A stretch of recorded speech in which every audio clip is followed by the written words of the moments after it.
आज जो हमारे गेस्ट है यहां पर बैक स्टेज पर, उनकी जो एनर्जी है वो नेक्स्ट लेवल है। वो इंडिया के सबसे पॉपुलर मोटिवेशनल स्पीकर्स में से एक हैं। Please give an energetic and warm welcome to the one and only Sonu Sharma.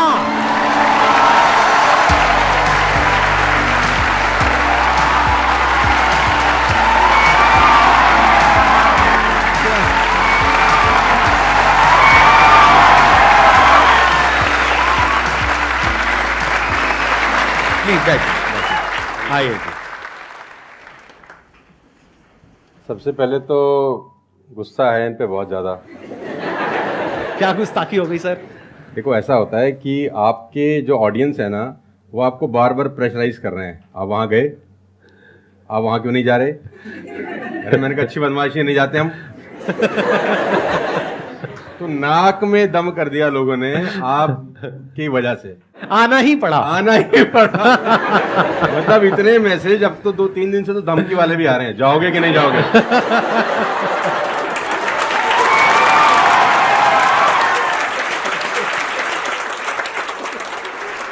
इस बहाने मिलना तो हो गया ना सर? इस बहाने मिलना हो गया। और मैं जानता हूं कि 2-2.5 महीने से हम लोग प्रोसेस में थे कि आपके से मुलाकात होगा, लेकिन अच्छा लगा बच्चों की एनर्जी देखकर और आपसे मिलकर वाकई में।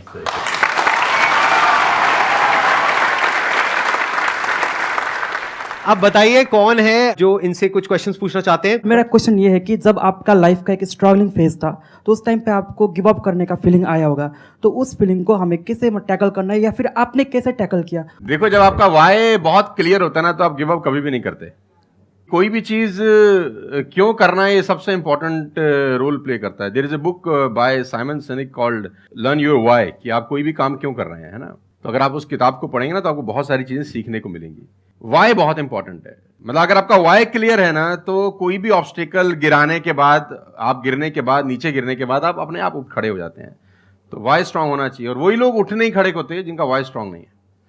मैं एग्जांपल देके समझाता हूं आपको। अब फॉर एन एग्जांपल मैं आपको वुडन स्ट्रोक दूं, 2 फुट जिसका विड्थ हो और 30 फीट जिसका लेंथ हो, और आपको बोलूं मैं यहां से वहां आपको ट्रेवल करना है उसके ऊपर चल के, और मैं आपको 10,000 रुपये दूंगा, तो आप चल लेंगे बहुत आराम से?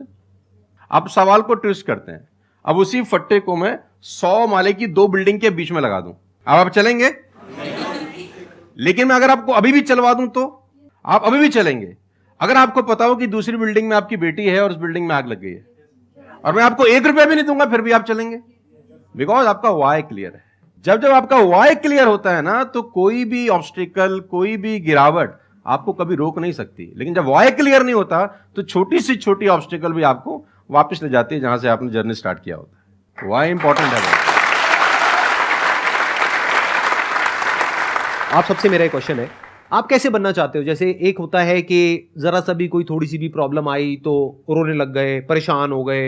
एक ऐसी पर्सनालिटी आपकी हो सकती है कि आने दो, जो आ रहा है आने दो, देख लेंगे, संभाल लेंगे। वो किसके अंदर हो सकता है? जिसने बहुत सारी छोटी छोटी प्रॉब्लम्स को फेस किया है, वही तो बोल सकता है ना आने दो। इस बात को अच्छे से समझ लो कि स्ट्रांग बनते कैसे हैं। स्ट्रांग बनते हैं प्रॉब्लम से, फेलियर से, स्ट्रगल से, सक्सेस से नहीं। सक्सेस से तो दिमाग खराब होता है हम सबका। सच बता रहा हूं आप लोगों को। अभी आप लोगों के लिए सक्सेस बहुत इंपॉर्टेंट है ना। सक्सेस से कुछ नहीं होता है। सक्सेस जब मिल जाती है, हम अपने कंफर्ट जोन में चले जाते हैं और दिमाग खराब हो जाता है, ईगो बढ़ जाती है। बट एक्चुअल में एक इंसान अंदर से जो स्ट्रांग बनता है ना, वो बनता है ठोकरे खा खा करके, प्रॉब्लम्स को फेस करके, स्ट्रगल्स को देख करके। तो आप जितना अभी इस एज में फेलियर्स को देख लोगे, फेलियर से डरोगे नहीं, उतना ही आने वाले 10 साल बाद स्ट्रांग हो जाओगे। With all the respect and regard to everybody, आप देखेंगे कि जो सड़क किनारे बहुत सारे लोग रह रहे होते हैं ना, तंबू वंबू लगा के कुछ सामान बेच रहे हैं टाइप्स, वहां देखना उनके बच्चों का इम्यून सिस्टम बहुत शानदार होता है। वो सर्दी में, जनवरी की सर्दी के अंदर वो नंगाई खेल रहा होगा सर, और हमारा पैम्पर्ड बच्चा ब्लैंकेट के अंदर उसको जुकाम हो जाता है, जरा सा हवा लग जाए ठंडा। तो जो ठोकरे हैं ना, वो आपका इम्यून सिस्टम बहुत अच्छा बना देते हैं। सफलता, सही कह रहे हैं संदीप जी, कि दिमाग खराब करती है।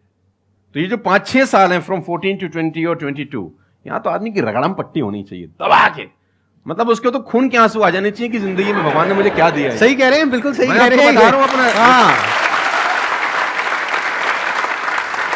जो मैच्योर लोग रहते हैं, जिनको लगता है कि यार एक कुदरत टेस्ट ले रही है यार हमारा, वो तो खुद ही बोलता है, अगर 2-4 साल कुछ ना हो ना, ऊपर देख के बोलता है कुछ कर नहीं रहे क्या। मुझसे भरोसा उठ गया है क्या? हाँ सही बात है। भेजो कुछ चैलेंज, मैं तैयार हूं कुछ बड़ा मजा करने ही नहीं के आता लिए। उसके बिना, उसके बिना मजा ही नहीं हम आता। तो लोग वो हैं कि हम गाड़ी चलाते हैं ना, 4-5 साल स्मूथ चलने लग जाए गाड़ी रोड पे, तो हम गाड़ी रोक के खुद ही खड्डा खोदते हैं सड़क पे। साला इतनी स्मूथ क्यों चल रही है? कोई ना कोई चैलेंज चाहिए यार, मजा नहीं आ रहा यार गाड़ी चलाते हुए।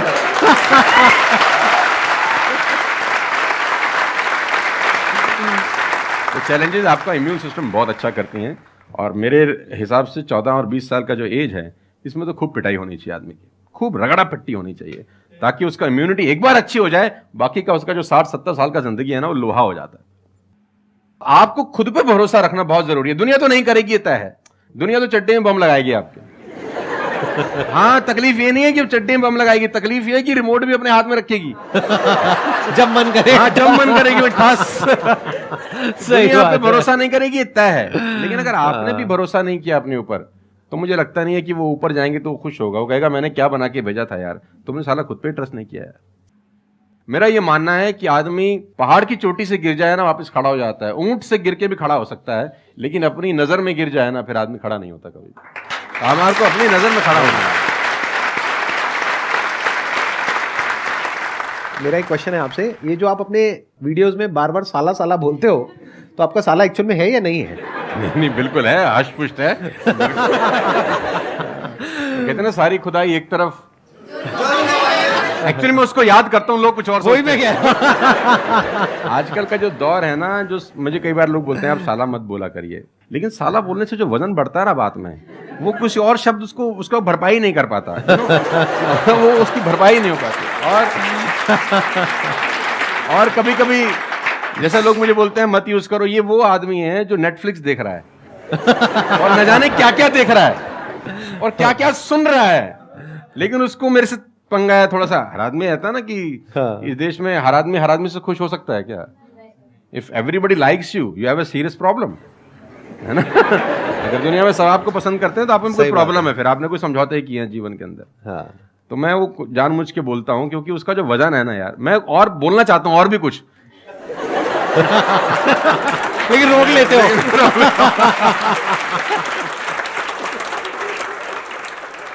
सर मैं क्वेश्चन करना चाहता हूँ कि जैसे लाइफ में सबके लिए सब कुछ क्लियर होती है, नॉलेज सबके पास है, क्लियर कट सब है सब रास्ते के लिए कि क्या करना है क्या नहीं करना। कुछ चीज़ें उनको रोकती है, पता है उसको भी वो क्या रोकती हैं क्या नहीं रोकती हैं, फिर भी वो चाह के वो बंदा आगे नहीं बढ़ पाता उन चीज़ों को लेके।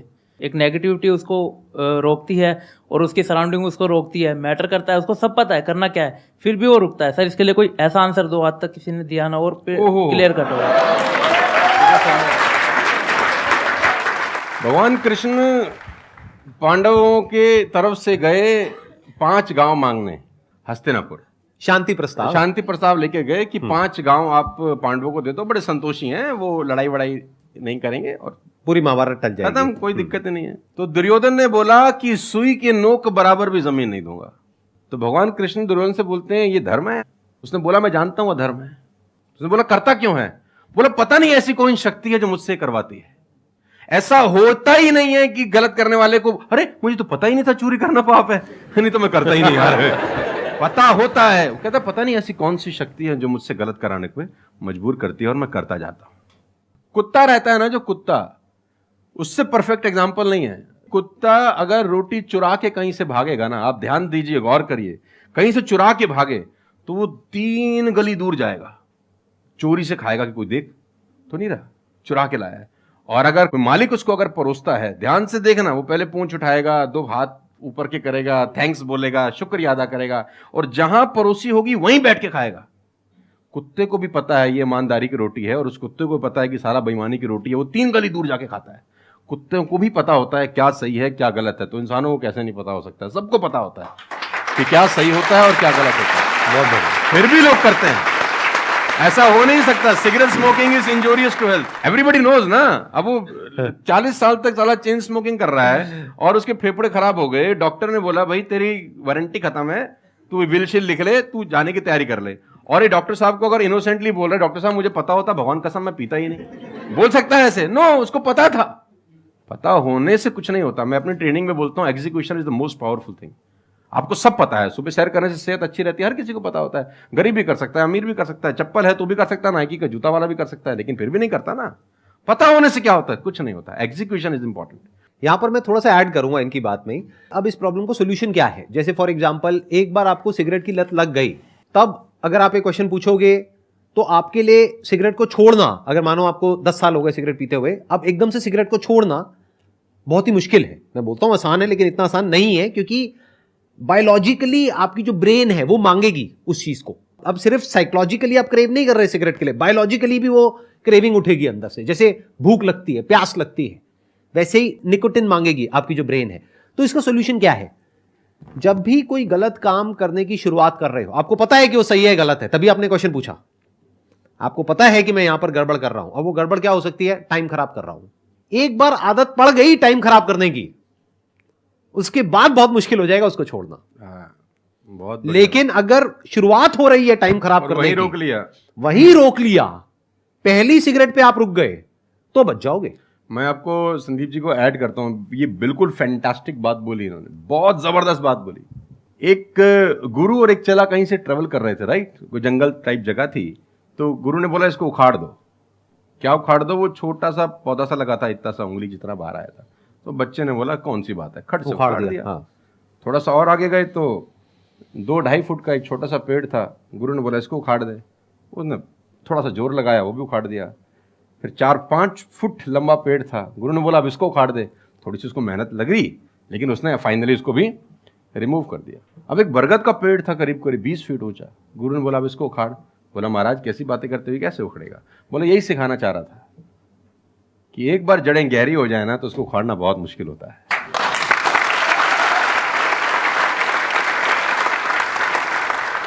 मेरा क्वेश्चन ये है कि जैसे कि हम पढ़ते हैं, आजकल ये हो रहा है कि हम मैक्सिमम हमारा फोकस ये होता है कि हम पढ़ेंगे और ये चीज़ मतलब जॉब करेंगे, लेकिन ये होता है कि जब वो नहीं होता हमारे से, तो हमें मतलब हमें कुछ बड़ा सोचना चाहिए कि हाँ अब इससे भी बड़ा कुछ हो सकता है, मे बी वो ना हो, कुछ बड़ा, मतलब अपनी थिंकिंग को कैसे बढ़ाएं, वॉश करें। देखो, ये जो सोच है ना कि मुझे पढ़ना है और फिर मुझे जॉब चाहिए, ये सोच ही गलत है। अगर आप मुझसे पूछोगे तो मेरे स्टैंड पॉइंट से सोच पता है क्या होनी चाहिए? इतना तगड़ा इंस्ट्रूमेंट हमको मिला हुआ है, ये जो ह्यूमन बॉडी है, इसको एक इंस्ट्रूमेंट की तरह देखो। कितना कमाल का इंस्ट्रूमेंट है, क्या ब्रेन है हमारे पास में, क्या थिंकिंग पावर है, क्या एबिलिटीज है। इसको हम यूज कर रहे हैं किस लिए? सर्वाइव होने के लिए। सर्वाइव तो जानवर भी कर जाते हैं, उसमें क्या बड़ी बात है? तो नॉलेज को यूज करो, यानी एजुकेशन को यूज करो कुछ क्रिएट करने के लिए। माइंडसेट को चेंज करो। अभी क्या एज है? 20 साल, 22 साल। अभी सोचो कि मैं अपनी पूरी लाइफ को क्रिएट करने वाली हूं। 20 साल, 30 साल, 40 साल, 50 साल, अभी पूरी लाइफ पड़ी है। उसको कैसे क्रिएट करना चाहते हो आप? कैसी लाइफ चाहते हो आप? उसको क्रिएट करो, और उस नॉलेज को, उस एजुकेशन को यूज करो उसको क्रिएट करने के लिए। अगर एजुकेशन सिस्टम से वो नॉलेज नहीं मिल रही है तो बाहर से ले लो। इंफॉर्मेशन एज बोलते हैं इसको। इंटरनेट पे भरी पड़ी है नॉलेज, नॉलेज की कहां कमी है? और अपने दिमाग को खोलो। सिर्फ ये लाइफ नहीं है कि मैंने यहां से पढ़ाई करी, उसके बाद में मुझे जॉब लग गई तो मैं सक्सेस हूं, जॉब नहीं लगी तो मैं फेलियर हूं। अरे नहीं, वो समय गया। आज अनलिमिटेड ऑप्शंस है। फिर भी अगर हम ऐसी बात करते हैं तो इसका मतलब क्या है कि अभी हमारा दिमाग खुला नहीं है, दिमाग बंद है। बोलते हैं ना, mind is like a parachute, it can't work unless it's open. तो दिमाग को खोलो, देखो दुनिया में क्या क्या हो रहा है। Job is not the only way to make money, there are lot of ways to make money. You must have that capability to create something of value for the society, for the world. अगर आप ऐसा कुछ कर सकते हो तो दुनिया तैयार है आपको पैसा देने के लिए। आप इसको ऐसे देखो, मैं आपसे एक क्वेश्चन पूछता हूं। आपकी लाइफ में मानो कोई बहुत बड़ी प्रॉब्लम है और वो किसी पर्टिकुलर प्रोडक्ट से या सर्विस से सॉल्व हो जाती है, आप पैसे दोगे या नहीं दोगे? देंगे। दोगे ना? तो और लोग भी तो आपको देंगे। इसी को तो बिजनेस बोलते हैं। मेरा एक वीडियो है, अगर टाइम मिले तो देखना, कि इस दुनिया में जंगल का शेर बनना, सर्कस का नहीं। शेर तो सर्कस में भी रहता है ना। अब वो जो चाबुक वाला ना उसको नचाता है, आग में से भी कूदने को बोलता है तो बेचारा कूद जाता है। उसको सिर्फ सहूलियत ये होती है कि उसको टाइम पे खाना मिल जाता है बस। लेकिन जो जंगल का शेर है उसको कभी मिलता है, कभी नहीं मिलता। उसको रोज हॉन्ट करना पड़ता है। Every day when the sun rises उसको भागना पड़ता है शिकार के लिए, नहीं तो वो शाम का अपना सूर्यास्त नहीं देख सकता, मर जाएगा। डेली भागना है, डेली दौड़ है, डेली लड़ाई है, डेली जंग है उसकी। लेकिन सर्कस के साथ कोई जंग है ऐसी नहीं। उसको धूप की तकलीफ नहीं है, धूप उसको पड़ेगी नहीं, बारिश उस पर आएगी नहीं, सेफ सिक्योर है, मस्त रह रहा है, उसकी टेक केयर हो रही है। लेकिन साला कोई जिंदगी है?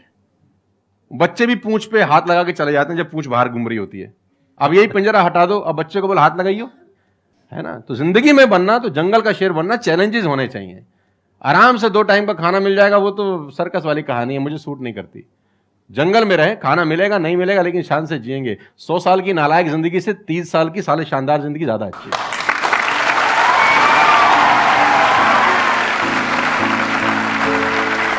Thank you so much. Thank you.